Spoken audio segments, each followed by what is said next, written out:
Saludos emprendedores y emprendedoras hacks.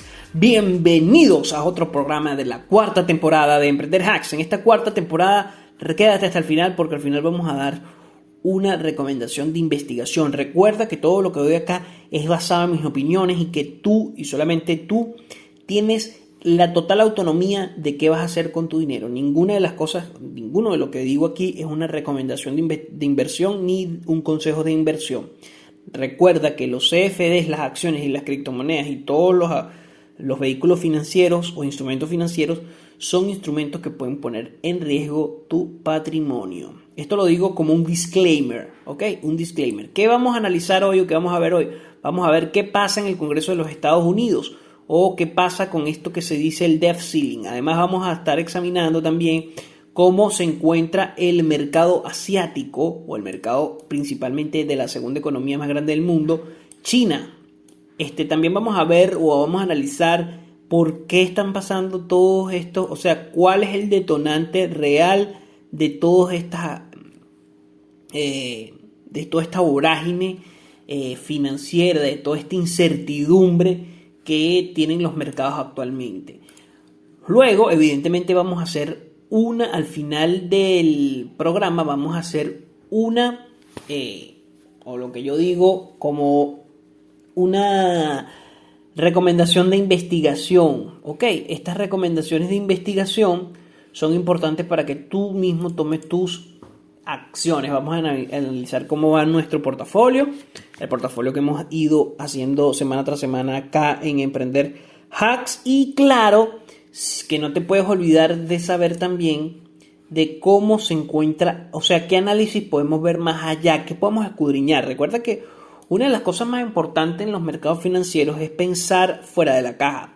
Ok, si pensamos fuera de la caja, nos va a permitir tener una mayor capacidad de respuesta ante cualquier escenario incierto o ante cualquier escenario global. Recuerda que hoy por hoy los mercados están más conectados que nunca y todo lo que un estornudo en China nos afecta y está comprobado ya con lo que pasó el año pasado con la pandemia.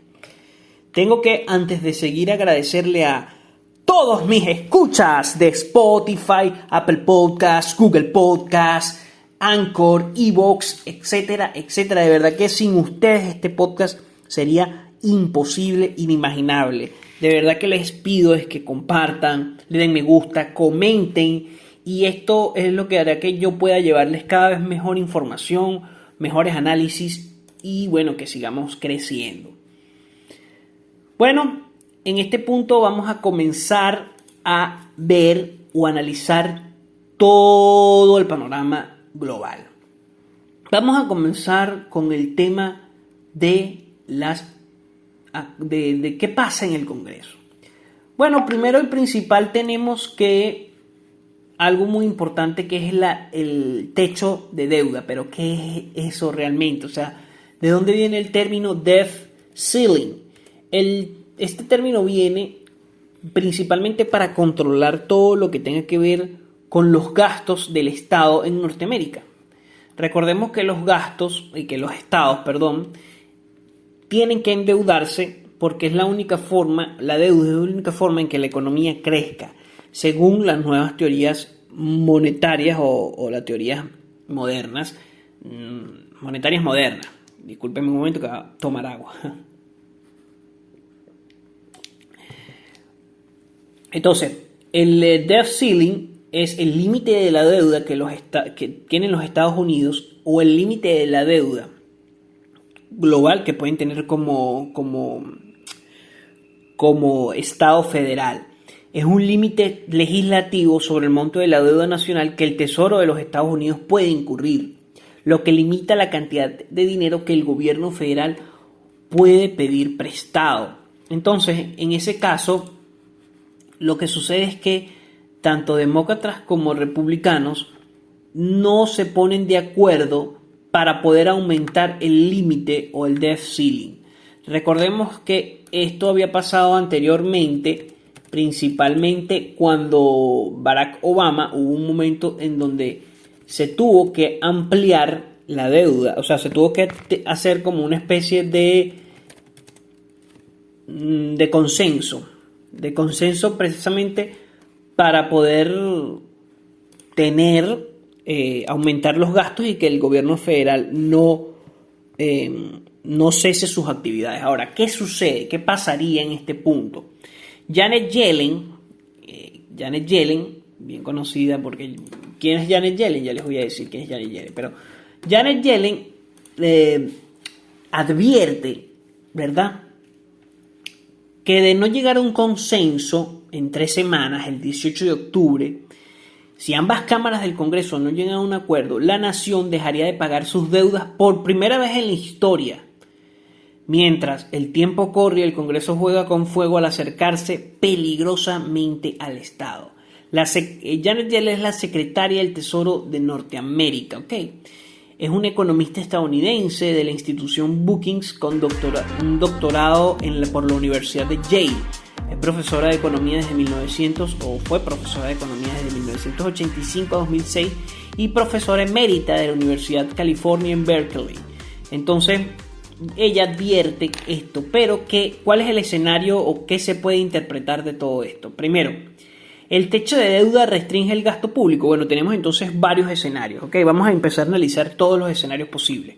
El primer escenario es que tenemos que saber que dentro de lo que es cómo se manejan las instituciones en Norteamérica, estas son autónomas. Entonces, por lo menos la Reserva Federal tenía previsto que la inflación no superara un 2%. Bueno, superó el 2%. Una de las formas en que los estados pueden refinanciar su deuda o el gasto público es a través de la inflación. El caso, por lo menos, Venezuela. Esto pasa principalmente en estados donde no existe pasa principalmente en diferentes... O sea, depende exactamente de la forma en cómo se enfoquen las políticas económicas. En el caso de Estados Unidos estamos hablando que es un país federal. En el caso, por lo menos, de Venezuela no es un país totalmente federal. Entonces allí cambia. Lo mismo pasa en Argentina o lo mismo pasa en muchos de los países latinoamericanos. Incluso en México también se vio una presión inflacionista. No ahorita, pero sí se vio cuando México comenzó todo el tema de la época de los 90. En México. Entonces, Estados Unidos tiene otro comportamiento. El comportamiento en Estados Unidos es que las instituciones, o eso es lo que se estila, o lo que se puede visualizar, son autónomos, son medianamente autónomos. Entonces, una de las formas en que los estados suplen el déficit o el gasto público es a través de aumentar la inflación, porque eso genera mayor liquidez, pero eso no es la opción allá. En Estados Unidos no es la opción, ¿ok? Entonces, como les dije, el techo de deuda restringe el gasto público. Bueno, teóricamente no aumentarlo podría restringir el gasto público, pero de una manera muy incierta y muy, no se sabría exactamente, no se sabría cuáles serían las consecuencias. Entonces, ya que no se podría aumentar el endeudamiento para financiar los gastos, entre los gastos podríamos hablar de la seguridad social, los seguros médicos, los beneficios a los veteranos y incluso el funcionamiento del gobierno propiamente, que serían los trabajos o los salarios de los trabajadores y también la operatividad. Incluso la defensa nacional se vería afectado, entre otras cosas. Ahora, habría que ver entre ese campo de diferentes aristas, el Estado también, en caso de que no se pueda restringir, que no se pueda llegar a un consenso, que luego yo voy a decir mis opiniones al respecto, o lo que puede pasar, llegar a pasar en un caso, en los diferentes casos. Estamos tratando de analizar los diferentes escenarios. Ahora, ¿qué tiene que hacer el Estado? Bueno, dar prioridad a qué gastos son más esenciales, ¿verdad? Y cuáles son digamos que aquellos gastos que pueden ser suplidos a través de la generación de la recaudación de los impuestos. Y también ver si pueden financiarse a través de los bonos de deuda. Ahora, ¿qué pasa con los bonos de deuda?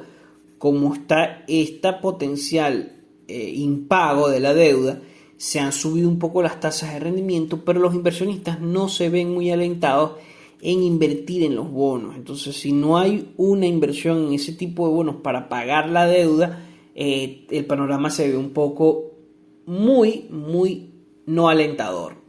Entonces, en otras cosas, la debt ceiling, pese a ser algo muy económico, también entra dentro del lado político por estar relacionado con el lado legislativo y el del Congreso. Y sabemos que en Estados Unidos se maneja una cámara bipartidista, es decir, republicanos y demócratas, que deciden con sus diferentes aristas y evidentemente desde un punto de vista muy federal deciden las políticas que se van a implantar tanto a nivel federal como a nivel estatal.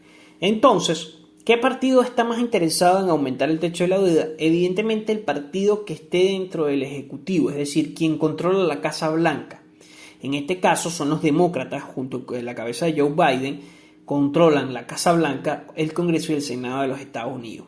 Pero quieren además que los republicanos puedan respaldar el incremento del techo de la deuda, ya que ellos lo hicieron en el anterior mandato con Donald Trump, principalmente cuando hubo todo el tema de la pandemia, que se tuvo que imprimir o que se empezó a imprimir una cantidad muy grande de dinero para el rescate, o sea, para que no existiera una recesión económica muy pronunciada. Entonces, ¿qué pasa? Los republicanos no quieren, o sea, no están accediendo porque saben que los demócratas buscan gastar 3.5 billones de dólares, es decir, 3.5 mil millones de dólares en el programa fiscal de Biden. Ahora, el programa fiscal de Biden lo que busca es incrementar los impuestos porque los demócratas alegan que el problema principal se generó cuando Trump realizó toda una reforma en las tasas tributarias, de las leyes tributarias,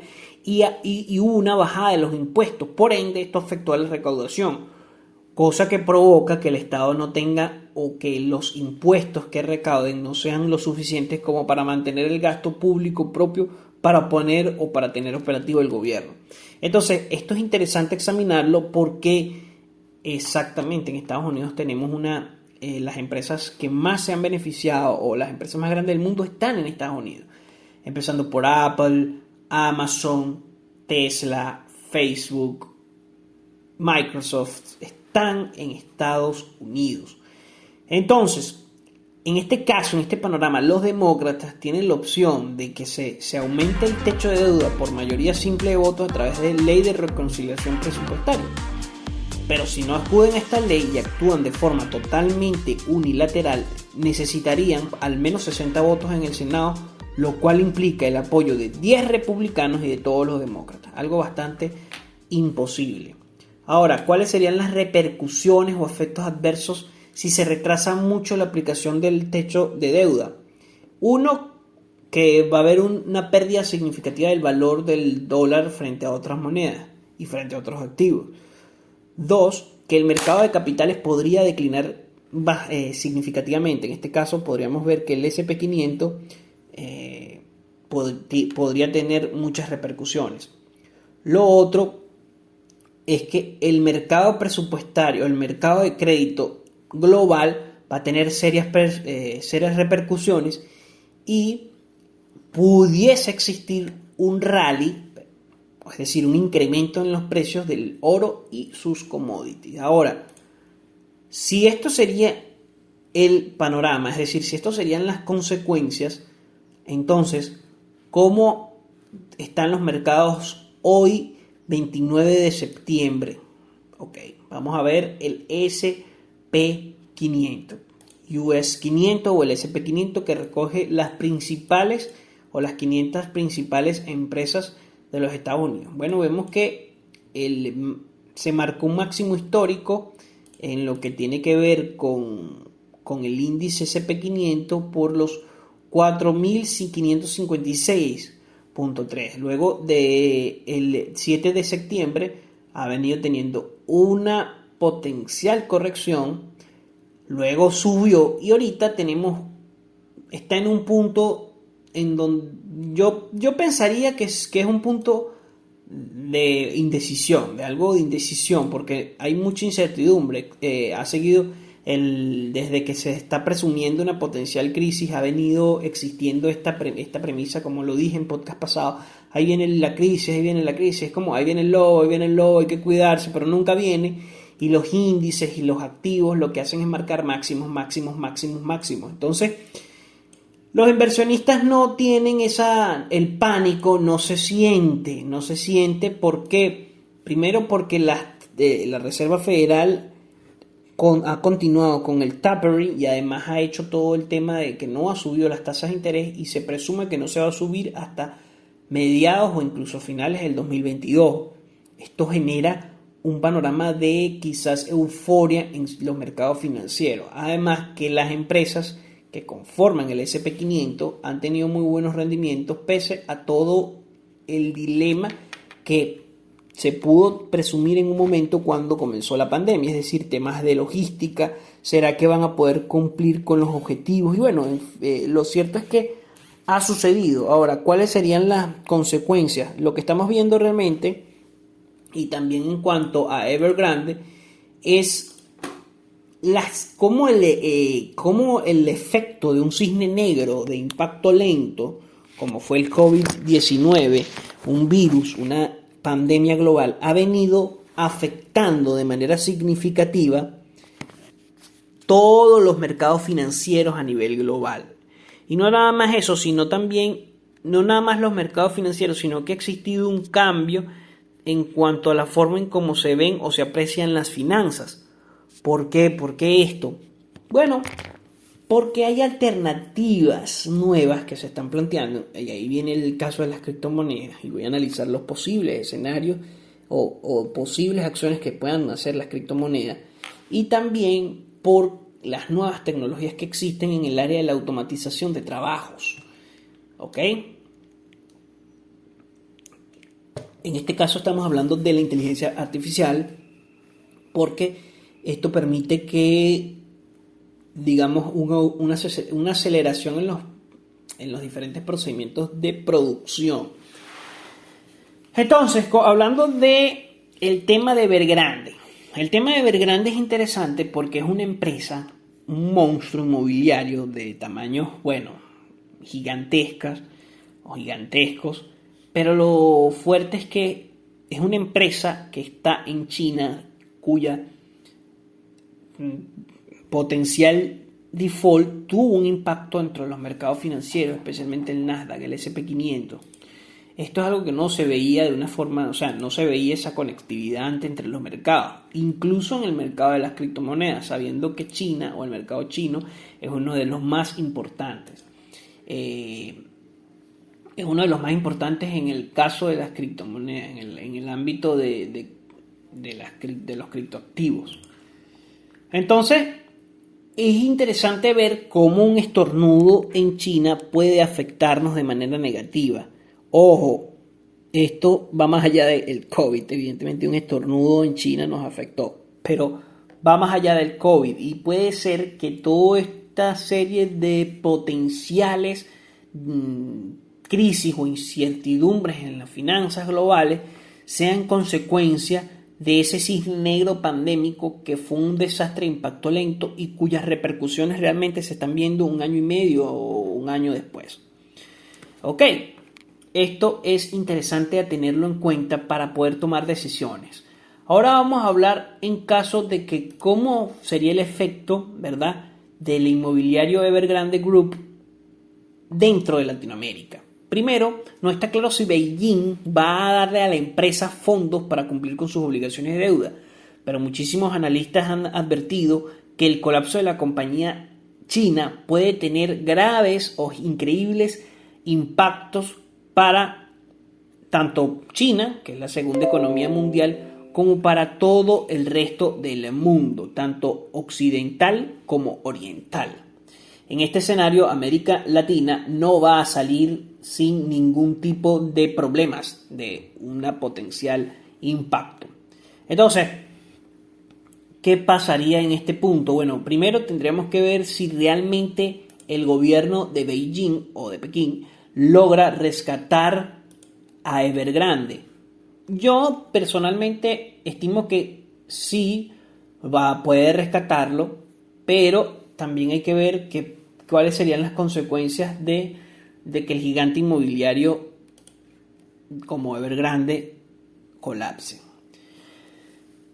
¿Están todos los escenarios dados o parece ser que está todo planteado para que estalle una burbuja? Es muy probable. Ahora, vamos a hablar en caso de las criptomonedas. Ok, vamos a hablar el escenario de las criptomonedas.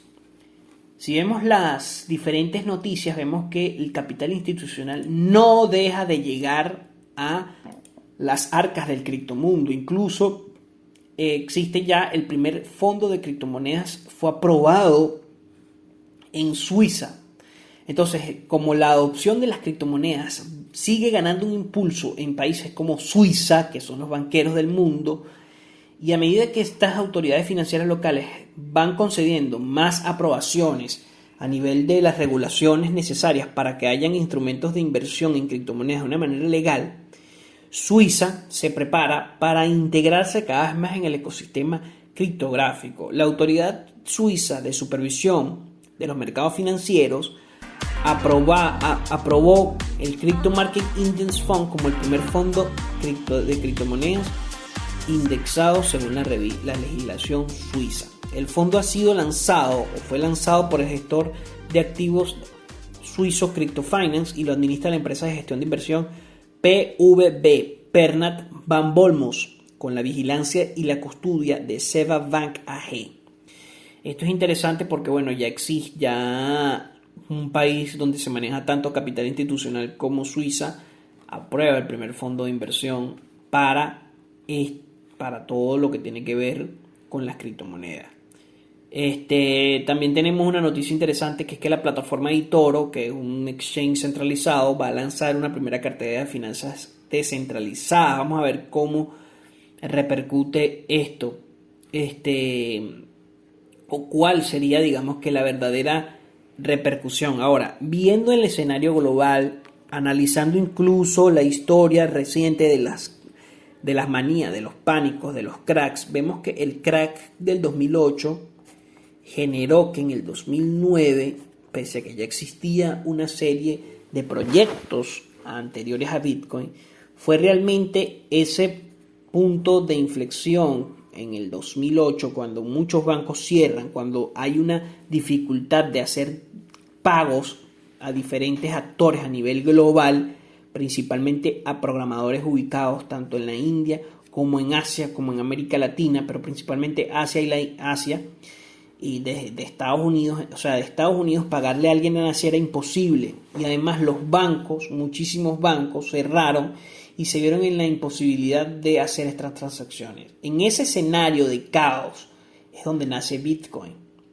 En ese escenario de incertidumbre es donde las criptomonedas ponen el primer eslabón real para que se masifiquen a lo largo de los años.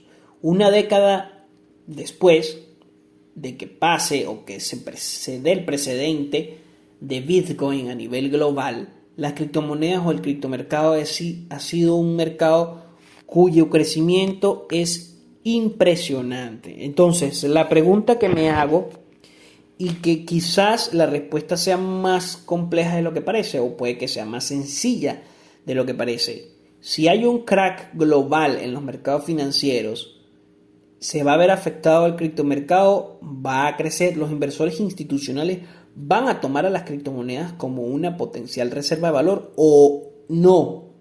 Sabiendo que tiene muchos detractores, como por ejemplo, ¿cuál sería la reserva de valor real del Bitcoin?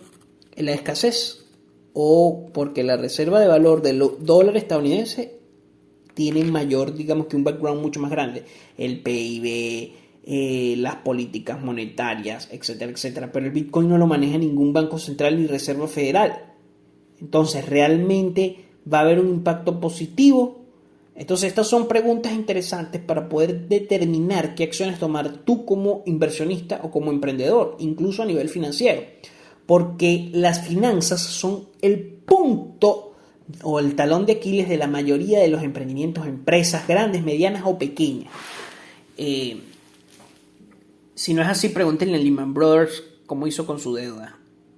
Y pregúntenle a los diferentes bancos que cómo pudieron hacer cómo las grandes empresas o corporaciones pueden llegar a ser lo que son. O Amazon, por ejemplo. En el caso entonces sería hacernos estas preguntas. Evidentemente podría decir que sí, se puede alimentar de la crisis.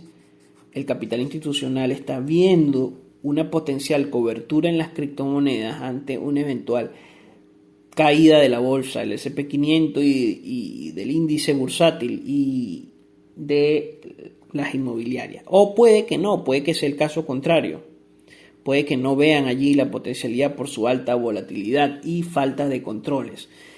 Entonces, estas son las preguntas que te permiten a ti como inversionista, como emprendedor, saber qué acciones tomar en cuanto a bueno, voy a invertir, no lo voy a hacer, y no pensar ciegamente en una inversión y enamorarte de algo porque simplemente la gente está diciendo que sí va a subir, sí va a subir. Y no tenemos la certeza, nunca vamos a tener la certeza.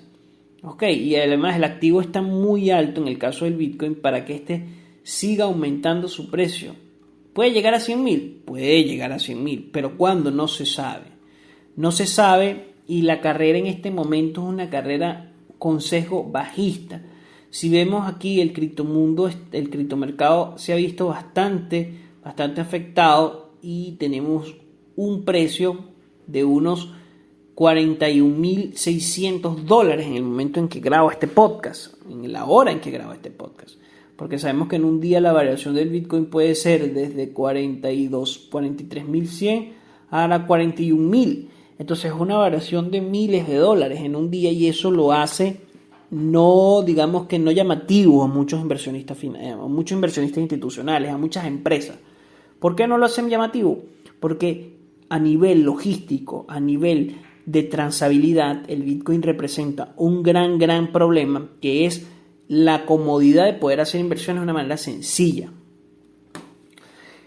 Y bueno, no nada más con eso, también tenemos al Ethereum que tuvo una corrección bastante pronunciada y no ha dejado de tener una cuña potencialmente bajista es decir, no ha cesado su bajada desde el día 7 de septiembre, día en que concuerda con la caída, y voy a verificarlo en este momento, con la caída del S&P 500 y no, o sea, sí y no, porque el S&P 500 comienza el 7 de septiembre, el S&P 500 se ve afectado y el 7 de septiembre es cuando hubo todo este movimiento en Evergrande, por allí por esa semana. Estoy diciendo que sea algo directamente o diametralmente relacionado. El programa de hoy se ha extendido muchísimo más en las noticias macroeconómicas o en el análisis propio de cómo estas noticias pueden impactar o no a nuestro portafolio. Y bueno, vamos a concluir el podcast de hoy con una potencial moneda para que la investiguen. Pero antes tengo que agradecerle a mis patrocinadores, Digistic Group, una agencia de marketing e innovación que te permite, digamos que construir todo tu plan de marketing y de penetración en mercado. Son especialistas en posicionamiento web, en redes sociales, en páginas web, incluso también en todo lo que tiene que ver con estrategias de marketing. Gracias a Digistic Group por el patrocinio. Ahora vamos a ir con la gema. Sí, antes voy a dar una apreciación. Tenía previsto hoy dar todo lo que tenga que ver con las noticias en el área de los negocios, pero como se ha dilatado tanto el podcast, no quiero hacerlo tan grande, pero voy a decir únicas noticias que tienes que saber. Cake, que es una armadora de motos eléctricas, obtuvo 60 millones de dólares en inversión. Esto los va a destinar primeramente para mejorar o incrementar la infraestructura de producción. Es una startup sueca que comenzó con motos off-road eléctricas, pero ahora también va a empezar a desarrollar una opción para la ciudad.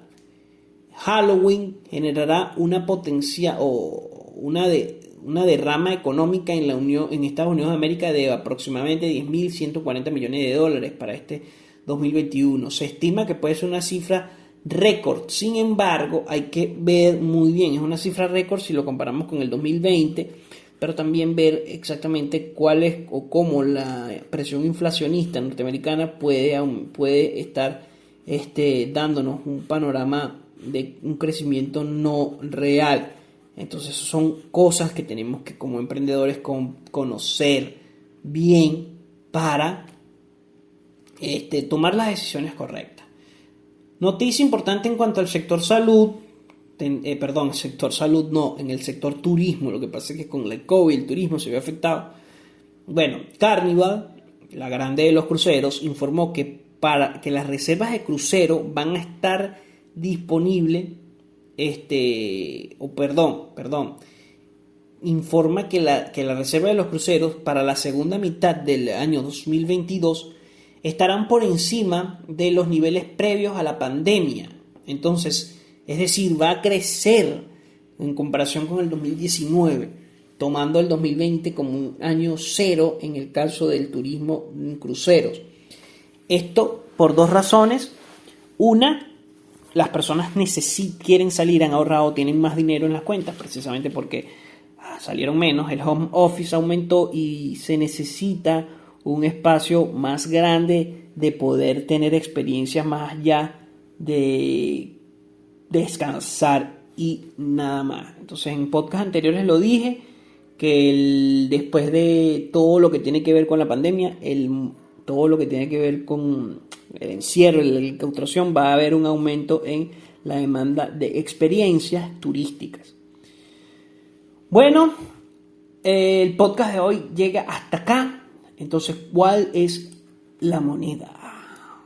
La recomendación de investigación esta semana.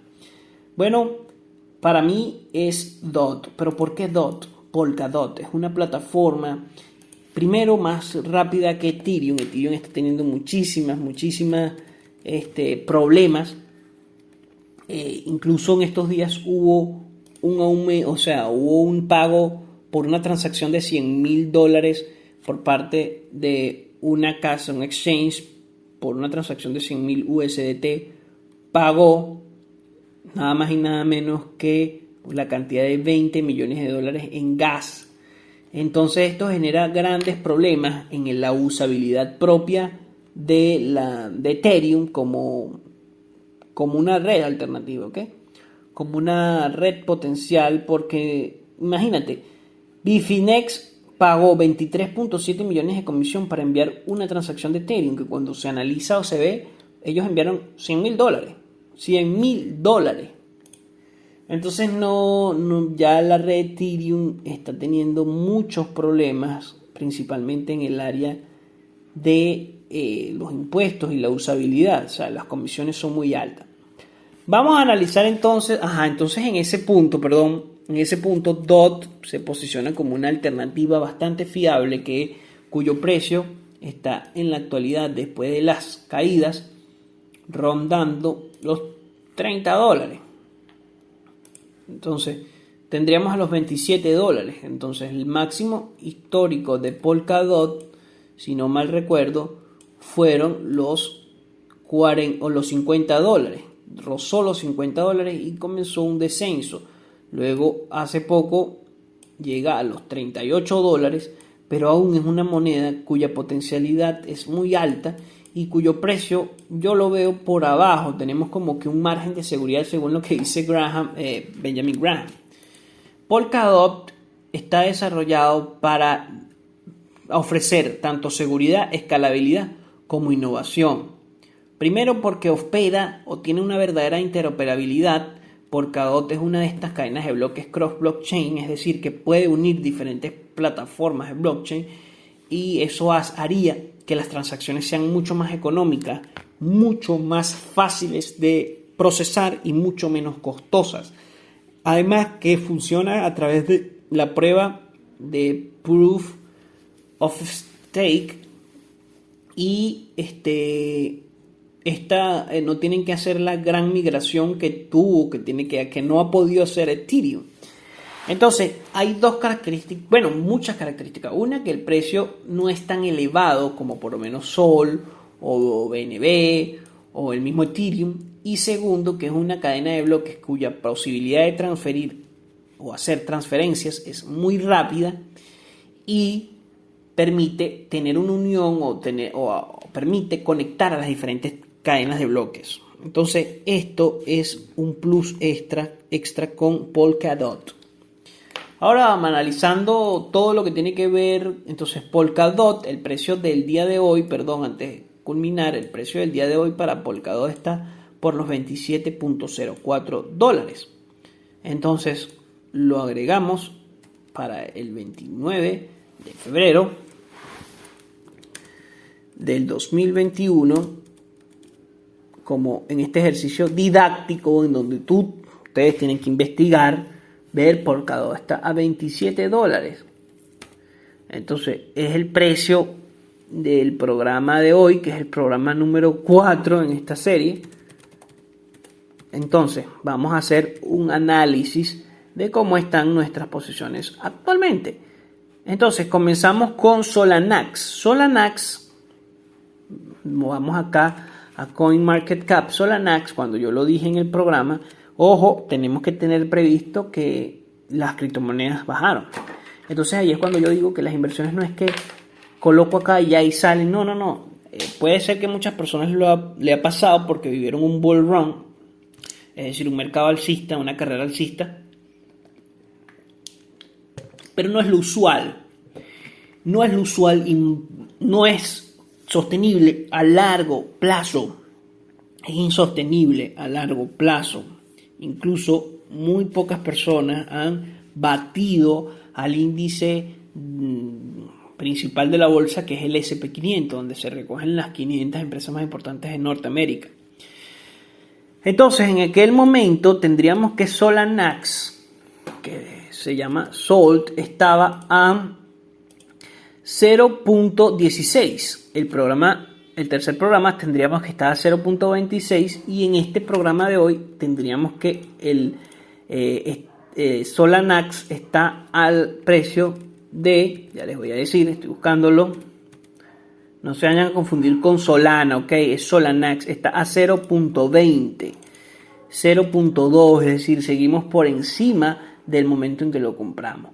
El segundo fue Polkastarter, que cuando yo lo recomendé para que lo investigaran, estaba a 1.85, ha tenido un descenso semana tras semana. Esta semana está a, ya les voy a indicar, disculpen a los perros, se alborotaron y no tengo para callarlos. Y eso que trato de hacerles el podcast en un cuarto donde no se oiga ni nada, pero bueno, no se puede. El día de hoy Polkastarter está a $1.44. $1.44 y lo adquirimos a 1.87. Tendremos aquí sí un descenso. En el caso de MDX, que lo adquirimos a 1.31, MDX también se vino abajo, no se quedó detrás. Y MDX tendríamos que al día de hoy está ya les voy a decir. No lo logro conseguir en mi lista de seguimiento de activos. MDX está a $1.09. $1.09. Ahora, SDPR Gold Trust, que es todas las empresas de oro, entonces se llama SDPR, la buscamos acá, SDPR Gold Trust. Tendríamos que esta empresa, que este fondo indexado ha tenido un descenso también en las últimas semanas, toca un punto importante, un piso importante, incluso si hacemos un análisis técnico podríamos estar viendo un potencial doble suelo, pero como estas son inversiones y no especulaciones a nivel de trading, que eso también digamos que va a venir una sección de solamente trading para el podcast, pero con un programa en YouTube porque tienen que ver los gráficos. Tendríamos que estar a $161 y lo compramos a $161. El de hoy es DOT, está 27 y vamos a seguir analizándolo en próximos podcasts. A ver cuál es su evolución, ¿ok? Espero que les haya gustado el programa de hoy. Recuerda suscribirte, comentar y compartirlo si quieres que te siga mandando información. Las criptomonedas, el panorama general es que pueden seguir creciendo, pero solamente tendremos que ver si realmente superan los máximos anteriores. Gracias por el apoyo recibido y recuerda que las inversiones se dan para invertir tienes que tener una formación y que todo lo que acabo hoy está basado en mis opiniones. Si quieres conocer más, puedes escribirme y pertenecer a un grupo VIP donde damos recomendaciones de investigación con mayor profundidad. O también puedes escribir acá para ir a un grupo general en donde siempre compartimos información relevante para que mejores la perspectiva en cómo se enfocan los mercados. Gracias y recuerda compartir y suscribirte. Nos vemos la semana que viene, tanto martes o miércoles. Gracias y vamos a ver cómo desemboca todo el problema norteamericano, etcétera, etcétera. Para terminar la conclusión, se me olvidó decirles que lo más probable es que haya un consenso. Lo más probable es que China rescate a Evergrande, lo más probable es que haya un consenso entre republicanos y demócratas y se extienda o se amplíe el techo de deuda en Norteamérica para comenzar o seguir gastando para que el gobierno no se paralice. Así que default no lo veo viable, no creo que vayan a hacer un default por primera vez en la historia de Estados Unidos. Entonces quizás haya una reforma tributaria donde los grandes capitales van a tener que pagar más impuestos y esto puede subsanar ese déficit en la deuda pública. Esperemos a ver qué acciones van a tomar, pero nosotros como inversionistas, como emprendedores, tenemos la información y podemos tomar las mejores decisiones más acertadas. Gracias y nos vemos.